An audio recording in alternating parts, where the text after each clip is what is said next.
Hey guys, what's up? It's Ripe again. In today's video, my HOA president got my expensive collector's car towed and claimed it is just an ugly old abandoned car. He ended up sending it to a scrapyard and I finally sued the homeowner association. Let's dive right into the video. And the title story starts like this. I am what most people would consider as a car guy, and one of my prized possessions was my 1969 Chevrolet Corvette. I spent years getting her into working order and restoring her to her once former glory. After a ton of time and more money than I feel like admitting, she was fixed up and looking almost like new.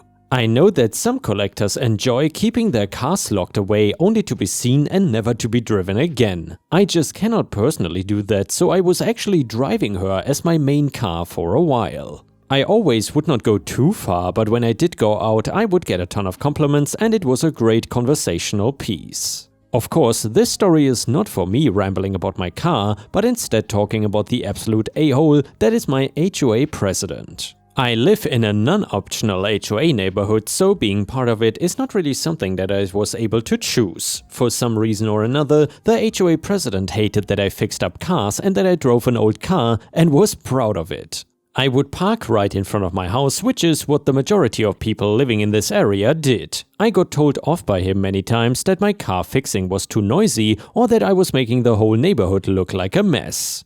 I would mostly brush it off because he could not really do anything about it. He could not stop me from making noise fixing a car because I was doing it in the middle of the day. I would understand being angry about noise if your neighbor was fixing cars or running a drill at 3 AM. I was not though, and my property meant I could make a mess if I wanted to.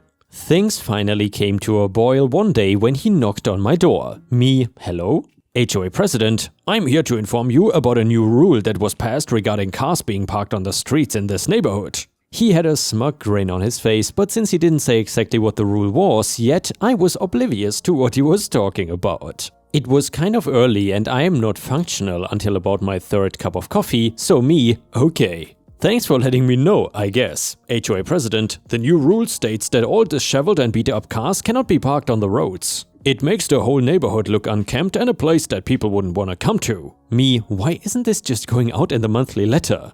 The one I never read and throw in the trash as junk mail. HOA president, I thought it was important to let you know so that you could put your car in the garage and avoid it getting towed.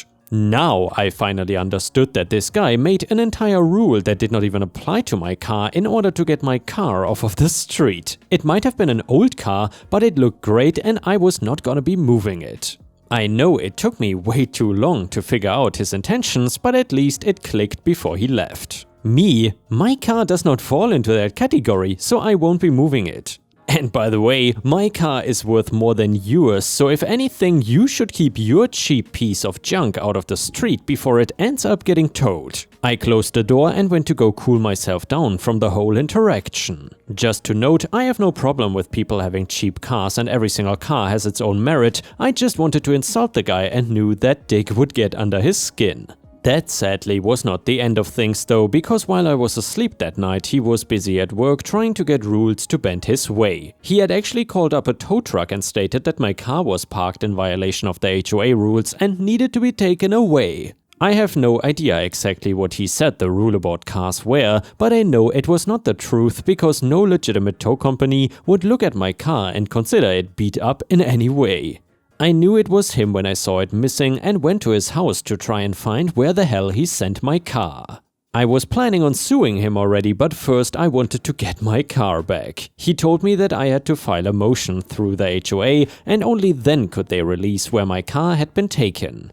I did not even know the tow company that took it, so I couldn't call anybody to find out where it might have been sent. Even though I knew he could have just told me, I went through the process and after 4 days found out where my car had been sent. The only issue was that it was too late, and when I went to see about getting my car back, I found out that it had been sent to a scrapyard and crushed. My pride and joy of a car was gone before her time and I was having a rush of different emotions. I was so upset from all the time and effort I put into that car only to see that it had been stolen from me and then destroyed. It was not even sent to a typical impounding place where people can get their cars back. The HOA president hired a towing company that takes broken cars away to be scrapped. My sadness turned to anger, and that anger was directed towards the guy whose entire fault this was. I said before that I was gonna sue him already, but now I was going to show no mercy. I got a lawyer and we talked about the kind of money that they could end up owing me.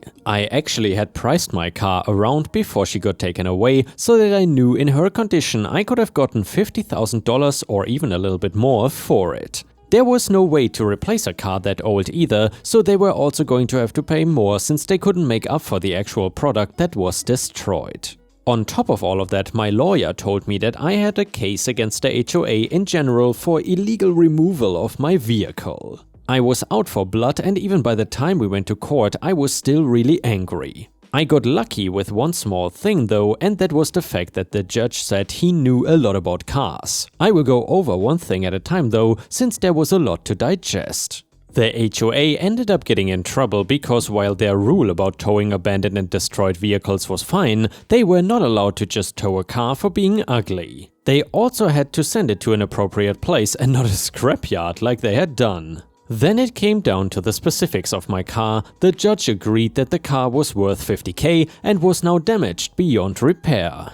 I could not get my car back, and I honestly wouldn't be able to get another one that was the same level of quality. Due to that fact, they were gonna owe me even more, and I ended up getting about $75,000 total from the HOA for what they had done. I know that some people think that would be a victory in and of itself, but honestly, I would give it all back to just have my car again. The HOA president announced that he was gonna step down from his position, and while nobody said it outright, we all knew the rest of the board basically pushed him out after costing them so much money. And yeah, Ripe Stars, I gotta say, I really feel bad for OP because his car is just a piece of scrap metal now. And while the $75,000 is nice, it does not replace all the emotions, feelings and memories he had with this car. But anyway, let's continue to the next story. And the next one is an XXL mega saga, and we will read all updates in this video, so please watch until the end. It starts like this. This is one of those rare instances where the landlord and tenant got along and were on the same side.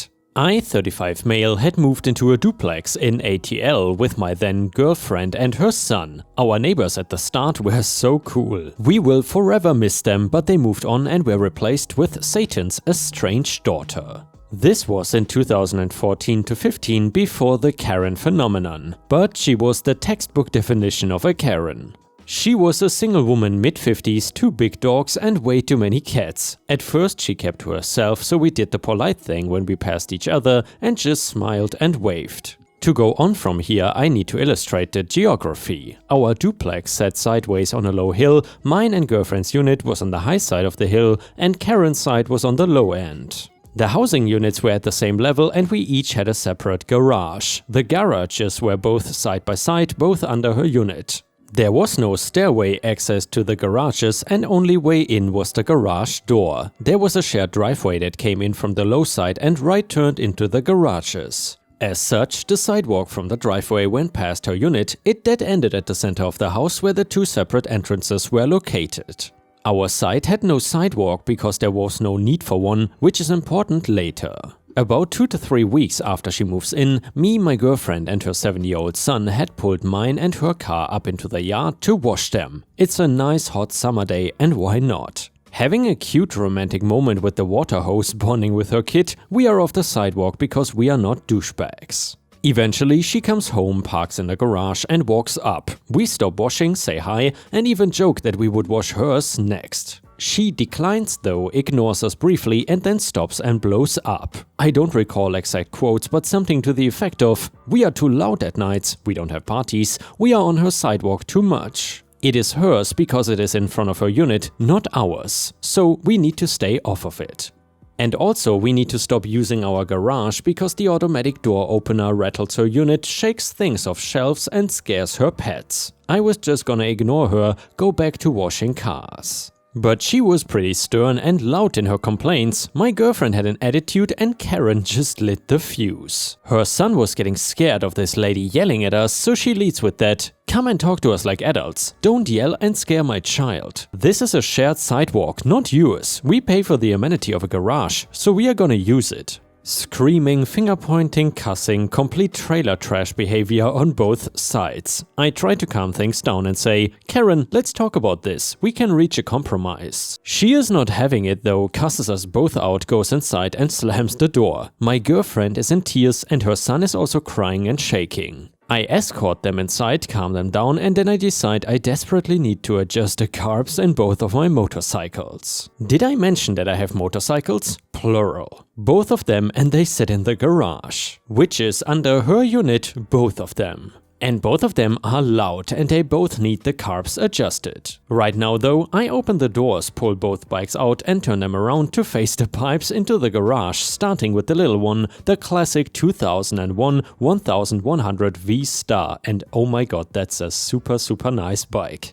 Oldie but a goodie, I spent the next 13 minutes wrenching the throttle as I fine-tuned the jets and the carburetors. Her dogs were absolutely going nuts, it was glorious. Getting a stiffy just thinking about it. Once I'm satisfied she is tuned, I move over to the Vulcan Mean Streak. This one is an 1800cc one and she is straight piped, no baffles. In between swapping out the ponies, I can hear her through the ceiling, her floor. She is on the phone with the landlord screaming and crying that she is gonna go get out of her lease and there is nothing he can do about it. This sows the seeds for more misery for her later. I crank the even louder beast and fill the garage with smoke and noise for as long as my throttle hand could take. My GF had calmed down by now and came to call me off, said I had done enough. I disagreed, but whatever, my ears were ringing anyway.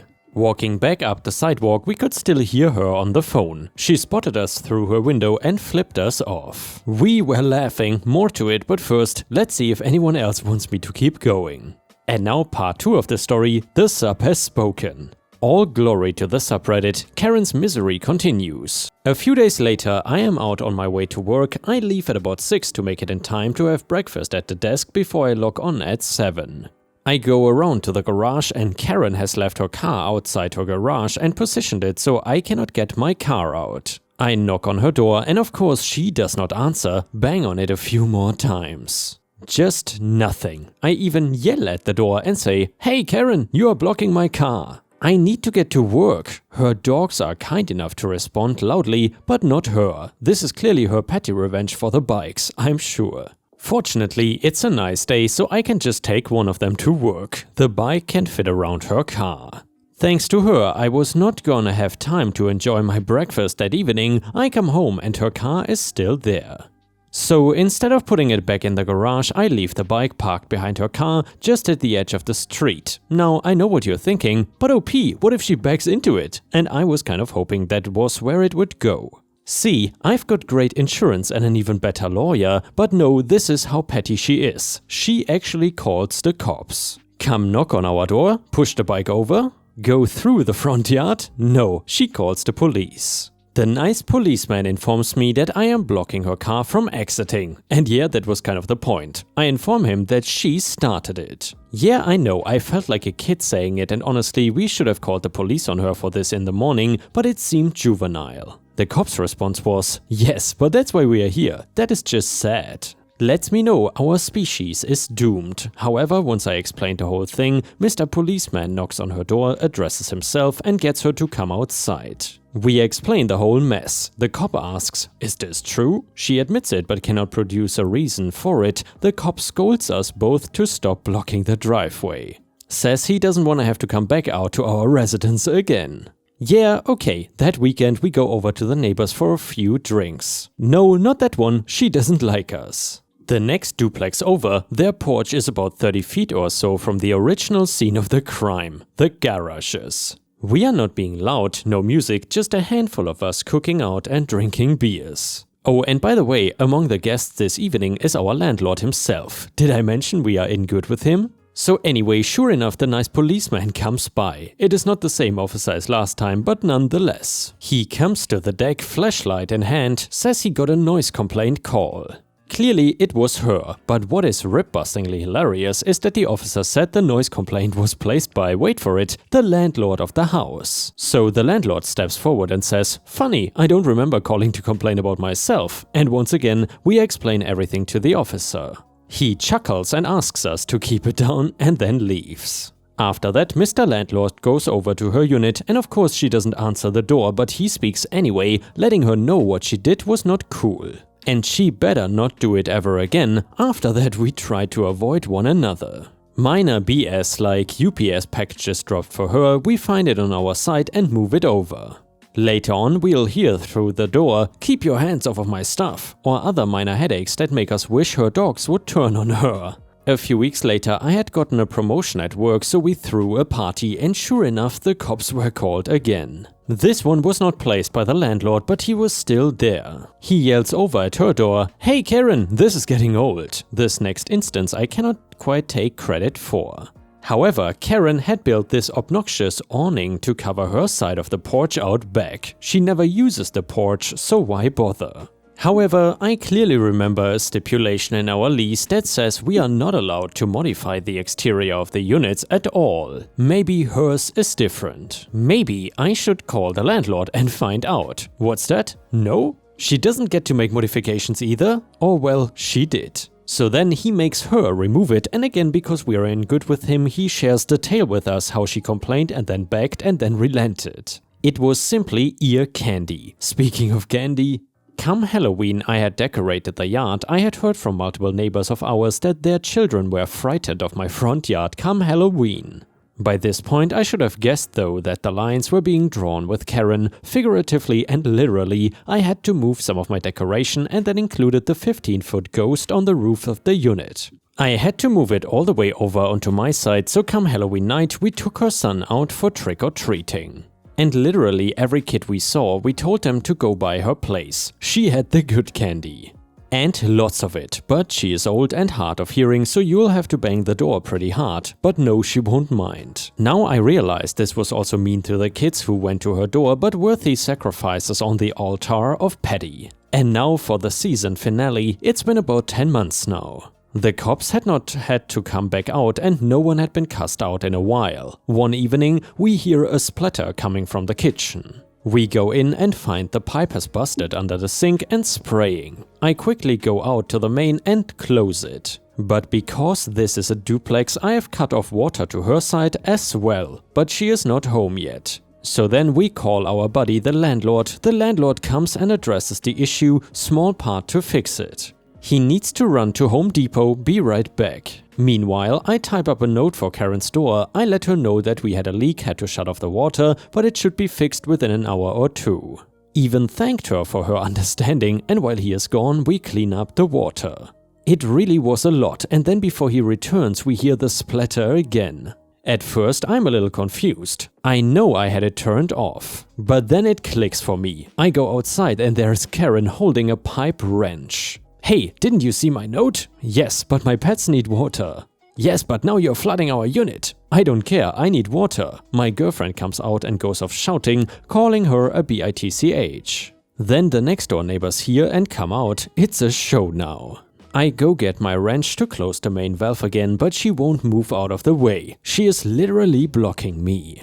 I half expect her to take her wrench to my head, so I back off. Sure enough, the landlord arrives to the show and says, "Hey, we left her a note." She ignored it and started the water again. Wait, she did what? And then he turns to light into her, cussing her out. I take advantage of her distraction to go kill the water again, but at this point it's been running long enough that the carpets are soaked. Pros have to be called out, and meanwhile landlord is still yelling at her. "Alright Karen, that's it, you're out of here. But I've already signed next year's lease." "It doesn't matter. Tear it up. I'm taking your deposit to pay for the damages." "But I don't have anywhere else to go." I couldn't help myself. So I interjected, "Hey Karen, I could have sworn I heard you talking about getting out of this place a few months ago, back when I was working on the bikes." She just blurted out, "F you," the default argument for anyone who has nothing else to say. Anyway, she continues to argue and cry about her deposit. She will need that for her next apartment. She cannot afford to move. She threatens small claims court to get it back. I put that one to bed real quick. Karen, I left a note on your door and you chose to ignore it. Small claims won't give you anything. We spent the next couple of nights at a hotel while the carpets were being redone. He put it all on insurance and just pocketed the deposit. Win-win. A few more weeks go by without so much as a peep from her, and one day we come home and she's just gone. Porch, garage and apartment all cleaned out. Sometimes I wonder whose life she is pissing on now.